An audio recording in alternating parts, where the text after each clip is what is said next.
Živjo, Lisa tukaj.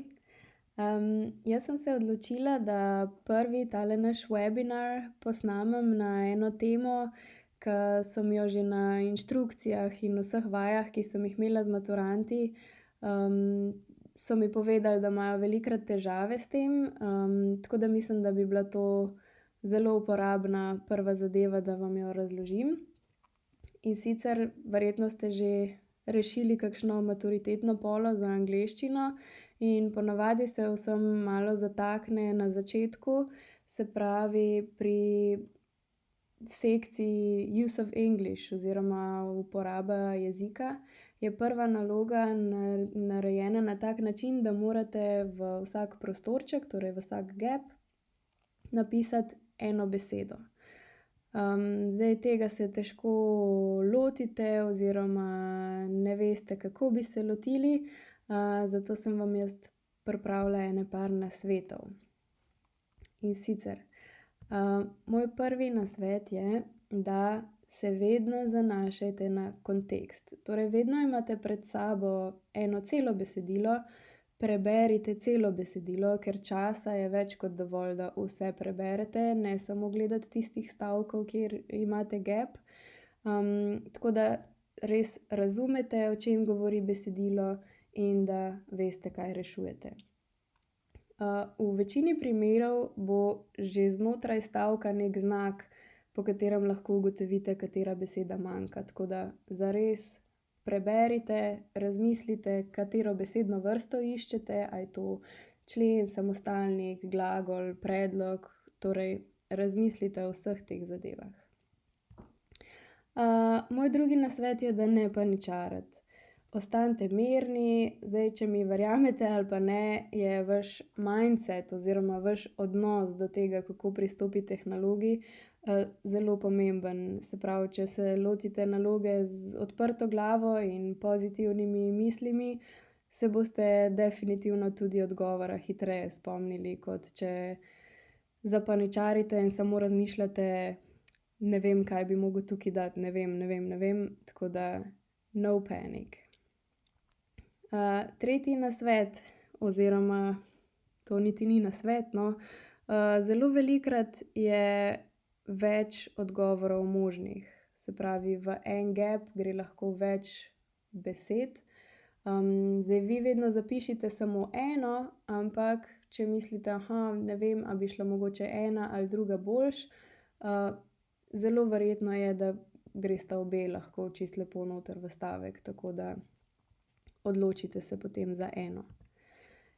In četrti nasvet oziroma plan, da gremo čez en seznam. Jaz sem za vas pripravila en seznam s primeri, kjer boste lahko videli, katere besede se v teh nalogah najpogosteje pojavljajo. Tako da, če se vam zatakne pri nalogi, pojdite samo čez ta seznam, ki ga bomo zdaj skupaj pogledali in bo takoj vse bolj jasno. Torej, katere besede se velikokrat pojavljajo v teh nalogah? Articles, členi. Se pravi, to je lahko nedoločni člen, določni člen, se pravi a, n, d. Eden od njih se bo skoraj zagotovo pojavil v kakšnem gapu. Tukaj sem pripravila za vsak primer še par vaj. Na primer, such early results are unprecedented in mission of this nature. Torej vidite, da imate tukaj mission, to je samostalnik in kaj potrebuje samostalnik pred sabo? Člen. In a mission of this nature. And I thought timing would be just right. Kaj manjka? Določni člen seveda. I thought the timing would be just right. Še en primer. The importance of speech in our lives is revealed by the fact that a person may utter as many as 40,000 words in a day. Tukaj bi bila tudi možnost, da bi rekli in one day, tako da spet, kot sem že na začetku povedala, velikokrat je več različnih možnosti pravilnih za en stavek. Gremo naprej. Pronouns. zaimki se velikokrat pojavijo. Tukaj sem jaz naštela samo te mogoče res najbolj pogoste. Personal, se pravi osebni zaimki, svojilni zaimki in teli relative. That, which, who, te se zelo pogosto pojavijo. Poglejmo si par primerov. The data they received is the strongest indication yet that the planet once harbored life and may still support it today. To se nanaša na life, tako da vedno, se pravi, tako kot sem že rekla, uporabite kontekst, and may still support it today. Naslednji stavek. We have a whopping signal, said Arizona University's William Boynton, who directs the probe's water detector. It blew us away. Tukaj že piše we have a whopping signal, se pravi, moramo dati svojino za we. Še en primer. Said Professor Colin Pillinger, leader of Britain's Beagle 2 mission, seveda, which aims to land a robot probe on Mars next year. Pazite tudi na tele negativne besede. Se pravi, včasih je odgovor zelo preprost in potrebujete samo en no ali pa nothing ali pa none. To je tudi zelo pogosta zadeva, tako da pazite tudi na negativne besede. Potem imamo predloge. Tudi teh je ogromno v takih vrstah nalog. In če pogledamo kar prvi primer. We also lost our fathers at impressionable ages, so at an age you do something. Last week, scientists turned on their instruments and began surveying the planet. You turn something on.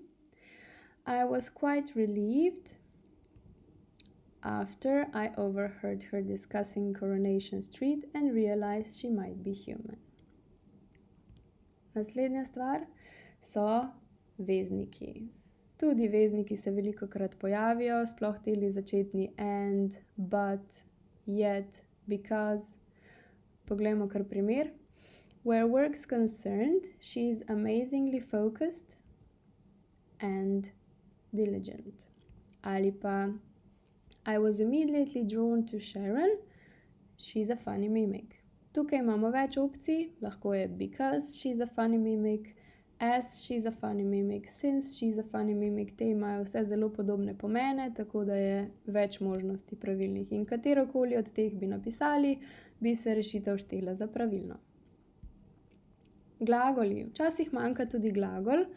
Zdaj lahko manjkajo polni oziroma pravi glagoli, lahko manjkajo kakšen modalni glagol.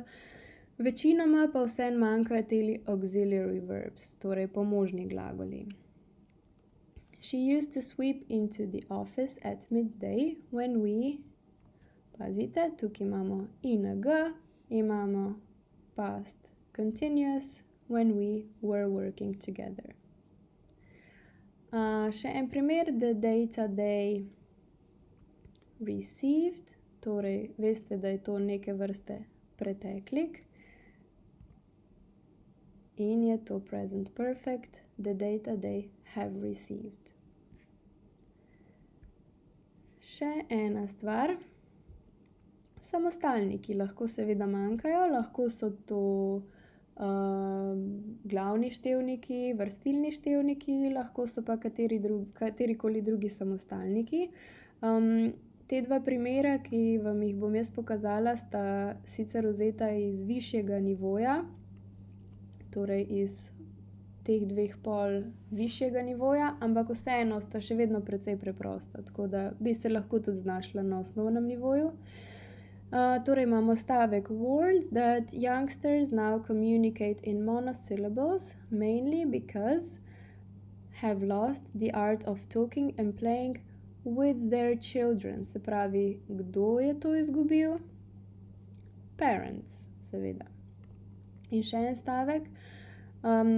Tukaj je tudi dober pokazatelj, da ne brati samo tega stavka, v katerem je gap, ampak je včasih pomemben tudi prejšnji. More and more humans will simply give up trying to understand and influence the world around them. Essentially, more and more people. Zares so pomenka, a ne? Tako, imamo še zadnjo stvar.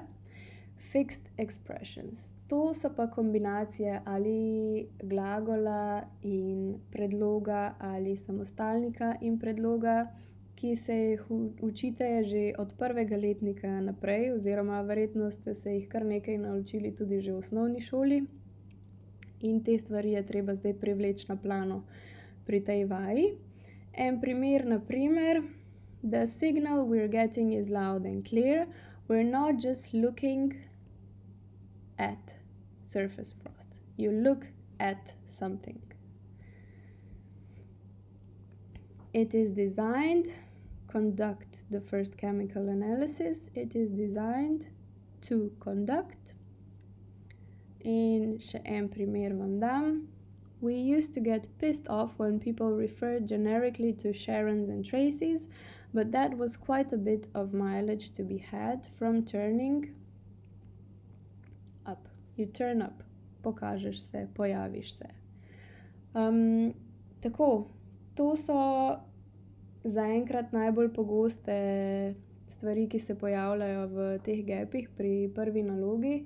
Tako da samo mirno vse preberite, pojdite čez vsak primer posebej in mogoče kar pojdite čez ta seznam, ki sem vam ga zdaj pripravila.